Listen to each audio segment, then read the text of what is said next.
So today was my first visit to Game Trade up in Depper, Wisconsin, which is about an hour north of here. But it was definitely worth the drive because their service is just superb. And so I got a bunch of games from them, mostly PS2 games. I got 3 GameCube games and 1 Xbox game and a bunch of PS2 games. And most of them you're not really going to care for, but let's get the main event out of the way first. We have Barnyard on PS2. I bet a bunch of you are probably curious when I was going to get this. Well, I finally got it now. And I look forward to giving it a try, seeing how it holds up compared to the GameCube version. My hope is that it's just as functional as the Wii version, but without the motion controls. That's my hope, basically. So, I guess we'll cross that bridge when we get there. Although I'm probably going to play like long before you guys get to see me play it on a stream or something. Okay, next up we have B-Movie Game on the PS2. B-Movie Game, that's basically all you gotta say about it. It's a movie based on B-Movie, or a game based on B-Movie. What more do you want?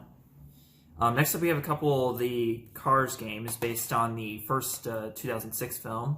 We have Cars Mayor National Tournament, which came out the year after the movie. And then we have Cars Race-O-Rama, which came out in 2009, 2 years before the second movie. So I'd say I'm assuming both of these are based on the first film. These are just spin-off games, basically. So that's out of the way. Next up, we have a Chicken Little on the PS2. I already have the Xbox version, so I'm probably going to play that instead of this one, but it's good to own this at least. And this one is one of those games, those licensed games that came with the movie ticket inside. Unfortunately, this one doesn't have it, so that's unfortunate, but oh well. It's not like you really need it, honestly. It's just a nice piece, collector's piece, basically, if you happen to have it. Next up, we have Enter the Matrix on the PS2. This is one of the greatest hits versions. And I got as you guys know, I got the GameCube version on my last pickup from Press Start Games. So moving right along, nothing else to say about it. That hasn't already been said. Next up, we have another licensed game, but this is a Nickelodeon game. It's Jimmy Neutron Attack of the Twonkies on PS2. So yeah, I got my first Jimmy Neutron game basically. But I happen to know there is one based off the original film that the series is based off of, or like a spin-off of, or whatever. And I heard it was made by the same people that made the SpongeBob Revenge of the Flying Dutchman console version, which is interesting because we all know how people feel about that.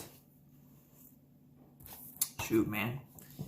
Next up, we have Nicktoons Attack of the Toy Bots on the PS2, which came out in 2007, I do believe.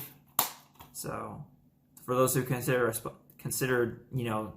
these Nicktoon games to be SpongeBob games, well, I got another one. So there we go. Interesting to try it out in the future, I suppose. Next up, we have the 3 GameCube games I got. We have The Incredibles: Rise of the Underminer. Now, this game is very interesting now because after the second movie finally came out, 2 years ago, I think, in 2018, and actually started off with the fight against the Underminer. It's kind of interesting that,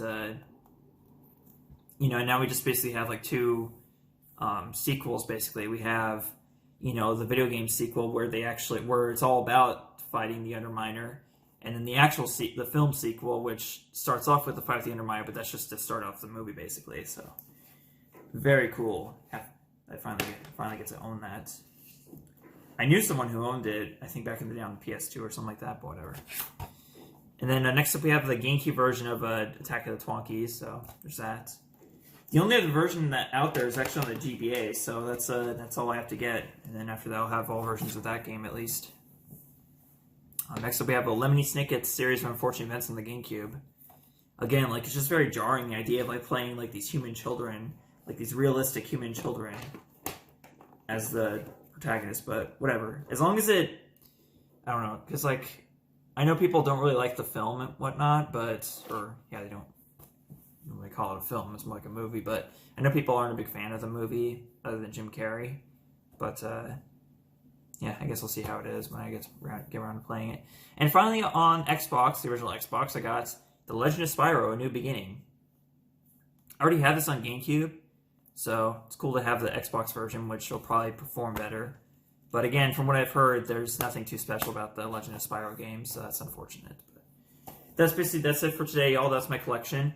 This TV right here next to me, I just moved it in here the other day, and I'm actually gonna be using it for my DK64 LPs and also GameCube, Game Boy Player LPs, because I'm doing Battle for Bikini Bomb on Game Boy Advance soon. So yeah, basically what I'm going to be doing is I have a composite splitter cable, so I can plug one end into the Dazzle, one end into my TV, so now I can see the games on my TV as I play them, as I record them for Let's Plays.